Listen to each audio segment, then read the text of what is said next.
Isn't it ironic that the person that you are recording a podcast with on ADHD is late? Oh, she's in the building. Hold the phone. So welcome to the Fast Brain podcast. This is a podcast for women with ADHD by two women with ADHD. So expect chaos, expect interruption, expect us forgetting what we started talking about in the first place.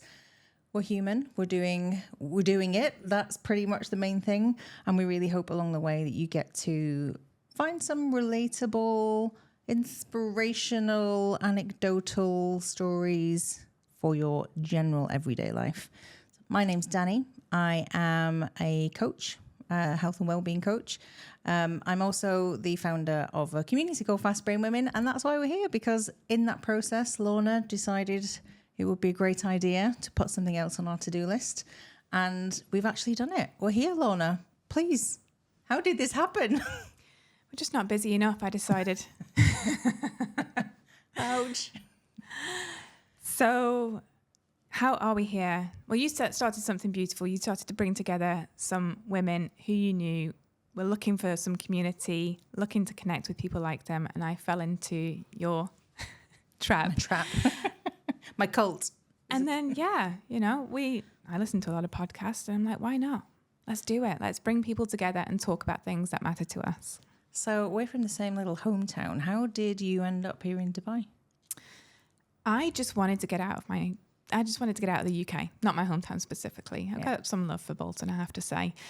I was looking for anywhere that spoke English because I don't have languages as a superpower. So the UAE was the first place that sort of opened up the doors to me, and I've been here for 13 years now. I think you've been here. We didn't know each other before. I think that's important to state. We've met. We worked this out the other day, didn't we? We met at a networking event. Right before COVID. Yes, like literally on the cusp of everything being locked down. And of course we got on like house on fire. That was always going to happen. Immediately connected on LinkedIn. Yes. And that's all the magic happens. But that's how we figured out we started, didn't we, at the weekend, actually at your birthday party. And I was like, how someone asked us, how do you know each other? We just looked at each other and we went scroll through the LinkedIn notifications. You've always been around.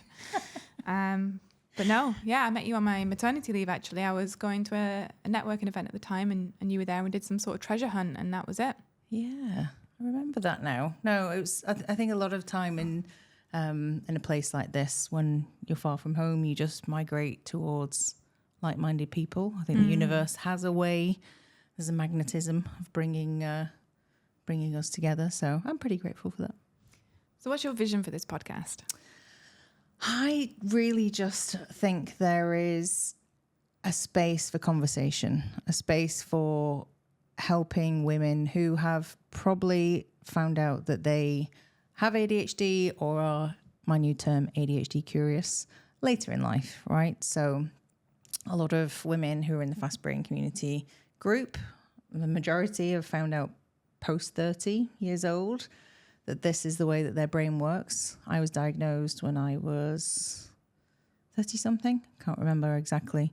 It made a lot of things make sense. Yeah. And, there's a lot of rawness around it because I really flip-flopped between being diagnosed with like depression and anxiety and, it just never felt, yes, I wasn't sad. I wasn't depressed. I was overwhelmed. I was exhausted. I wasn't coping. I wasn't doing okay. But those labels, diagnoses, observations from medical professionals just never really seemed to make sense to me. And then when finally I did come across the concept of ADHD, it literally just, my whole life was like, everything made sense. And I think that's so important to notice as well, because so many people go, oh, ADHD, what a wonderful superpower. And like, I hate that term. I mean, I'm sure we'll get to the point where we will discuss all the beautiful and brilliant things about it. But like with everything, there's a real downside and inability to do certain things, but also the prevalence of mental health issues in the ADHD community, and particularly among women who are going longer without diagnosis, are dealing with stigma and judgment and masking to a degree that people who've had that ability to self-reflect and understand where it's coming from before, they've just had a longer journey to it. So I think we'll probably find as we go through this journey, because I'm really excited to meet lots of different women from this region and hear lots of different voices, but I'm sure we'll see a prevalence. My journey was very similar: anxiety, depression, there's a correlation there, whether that's biological or because of the way society treats people with ADHD. It's not a clear line. It's a bit of both, I think. Yeah, I think masquerading as a neurotypical person for 30 odd years is going to do that to you. It's really hard work. But mine became very tangible. I've been made redundant, I want to say 6 times. I think it's pretty impressive. First time, devastating. Second time, stung. Third time, 4th time. Am I just good at losing my job? It's just something that I do. Barely stayed in a job longer than, I think the longest job I had was 3 years, but I actually had 2 children, so I had 2 maternity leaves. And also, you can't really leave a job while you're pregnant anyway. I had to do a lot of apologising after that long tenure of 3 years to the people I worked with as well. 1, because I was pregnant. 2, because I think at that point I was just not a great person to work for. So a lot of those things you start to take personally, and we all know that's the rejection sensitivity that comes with also having a fast brain is real. And without context, you feel flawed, broken, not able, not enough, stupid, insert derogatory words here. And that's the real dark side of it. That's something that I'm not willing to go back to. Yeah, definitely. It's hopefully, you're so good at so many things and you can see your strengths, but then the things that other people find easy are so hard. And that word stupid, has haunted me throughout the years as well. I'm intelligent, got the scores, got emotional intelligence, I believe. But then you do stupid things like, get your child in the back of the car. Not saying I do that, especially not in hot cars, but, we've all made mistakes. Yeah, a few. I do have a reputation for thinking that I've booked flights and not having... There should be a whole episode on airport misadventures, I swear. That just doesn't go down well anymore, I think. Oh, yeah. Nobody trusts me with that stuff. There's a skepticism then that comes along with it. I think people do start to trust you less. I don't know. And I think this is why it's just so important to have that awareness and really then start to connect authentically with who you are, so you can then better communicate it to the people around you, helping your friends to understand that you're not doing this on purpose. You're not replying to them on purpose, or forgetting something or saying something inappropriate, or not listening, or whatever. Again, insert myriad of nonsense here. And that advocacy, almost, how do you find helping people around you to better understand what your lived experience looks like? I think the biggest challenge for me in all of this is being able to explain it to the people who do need to rely on me, whether that's my husband, work, etc., because nothing you can say about ADHD is ever constant. Are you focused? Are you unfocused? Can you project manage? Yeah, I can really project manage very well. And then other days, not so much.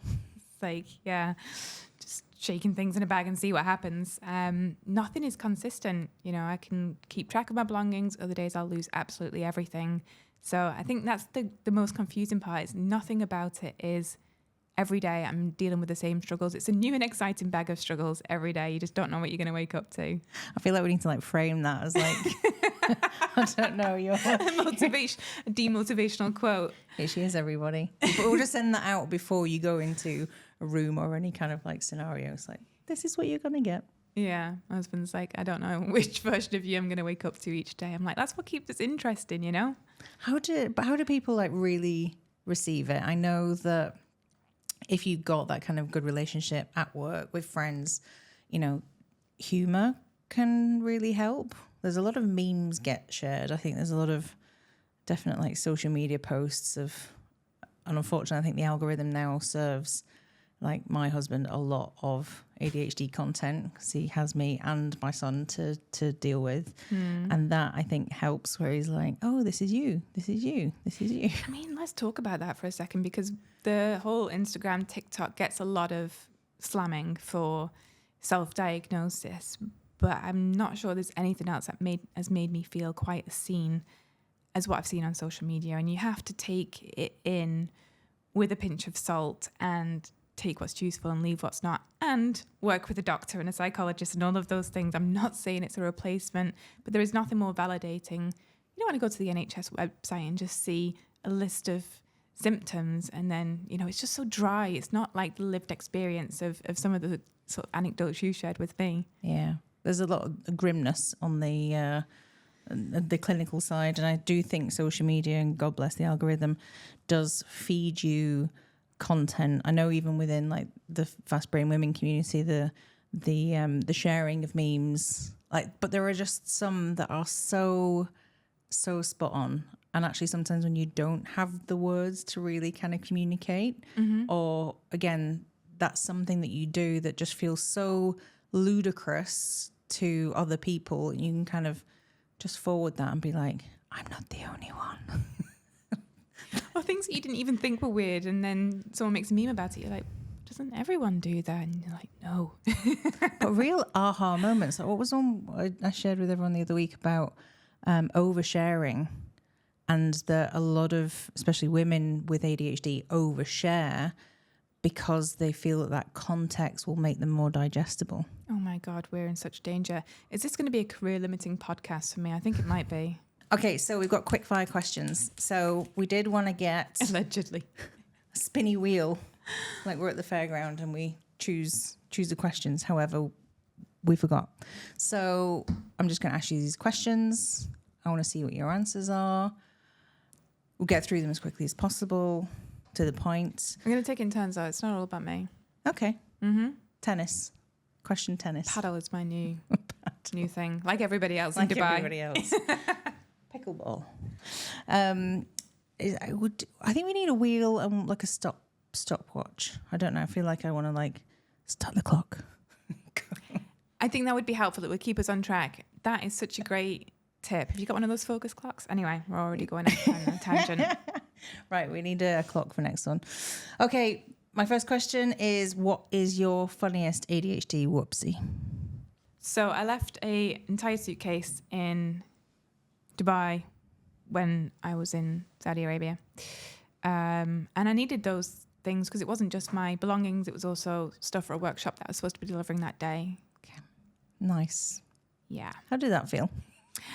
Absolutely humiliating. I was pretty new to the job and I was so embarrassed and realised that was not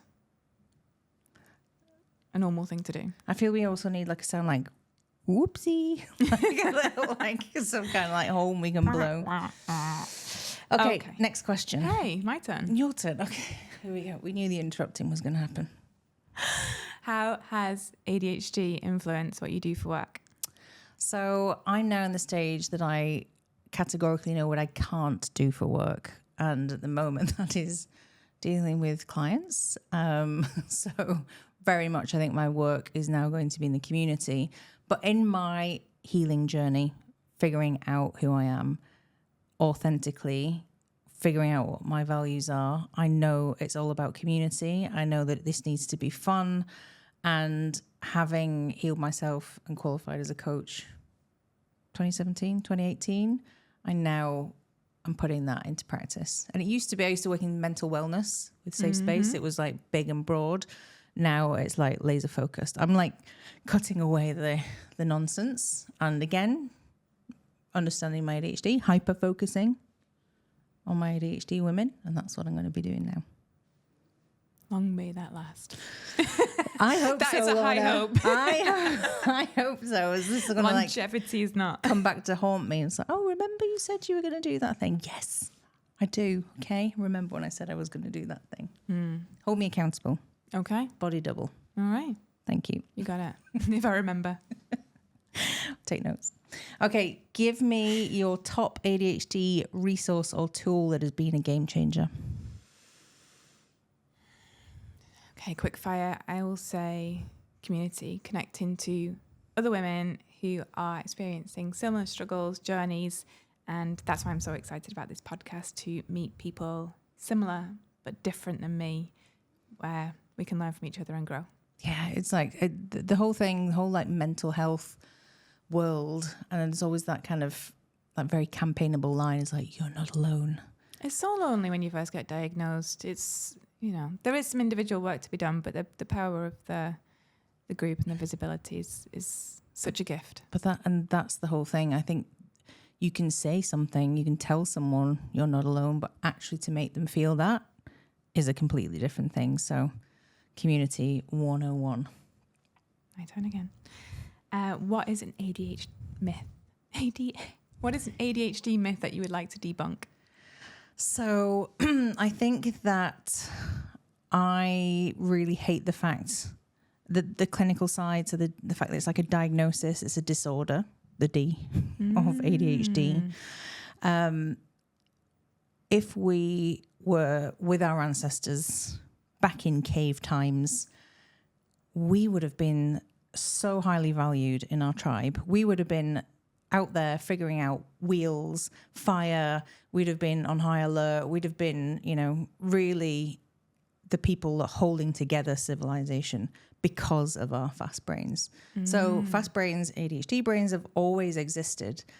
However, the environment that we live in is completely different now. So rather than being distracted and innovative and ideas and all of these things at once, we're expected to be on time and sit still and, do all these other things. It's so innovative in a different way, right? The world is so new. There's so much man-made distraction, which then is so addictive to that dopamine-seeking part of our brain that we're almost like rigged to fail unless we really can figure this out, get on top of it, be aware of when we're falling into those traps, but also heavily advocate for the times when we know that the current day world is actually going to be working against us. Again, stupid things like being on time and sitting still. Like it's a construct. It is. It very much is. So that is something that I am very vocal about. This isn't a disorder. Do you know what? I don't hate the disorder word. Really? Yeah. Do you think it's like a negativity associated with that word? I think disorder's such a good word specifically for ADHD because there's so much disorder. And I don't... Yeah, I want to move away from the sort of ableist, like disability is bad. And I know that is not what you're saying at all. But yeah, I don't want to shun that because especially like you say in the modern world that we're living in a society that is designed for neurotypical, cis, white men, etc. There's just so many things that we can do to improve that world for everybody and create accessibility. But until we bring society up to speed, until we get back to our ancestry, I think it's important to acknowledge that we're a bit of a round peg in a square hole. Yeah, and that's funny. So this is essentially where the logo Fast Brain Women came from, like the feeling of what it feels like to be that square peg trying to fit in something that is expected, is roller coastery, trippy, psychedelic. But I'm definitely going to take that concept of disorder. But I think it's going to be a hot topic as we go through this series. Everybody has an opinion. Some people will believe that it's a superpower. Some people will believe it's a disability. Some people believe that actually we're the majority. There's going to be so much. And I think that's what's really interesting about this. Nobody has the answers. Everything's a perception. We're all just trying to figure it out. Yeah, so I'm really excited to find out who are the guests that are going to be coming on. So please stay tuned. And we will be joined by some amazing women from the Middle East region who have ADHD or ADHD curious, and also maybe some experts. Shall we chuck that in along the way? Absolutely. Okay. Can't just operate in an echo chamber. I think, we're looking forward to speak to people from all different backgrounds on the topic. Yeah. So what's your key reflection from today's discussion? What's your little nugget? I'm going to take away that concept of disorder because I think I had just settled myself that there was a very negative connotation to it. But you're right, like we're living a disordered life, but that's not bad, just is. It just is. Yeah. What about you? I asked that question and don't have an answer ready. I'm just so curious about you, Dani.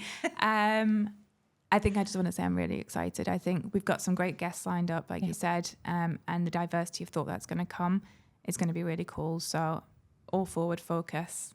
Let's see what happens next week. Cool. Let's do it.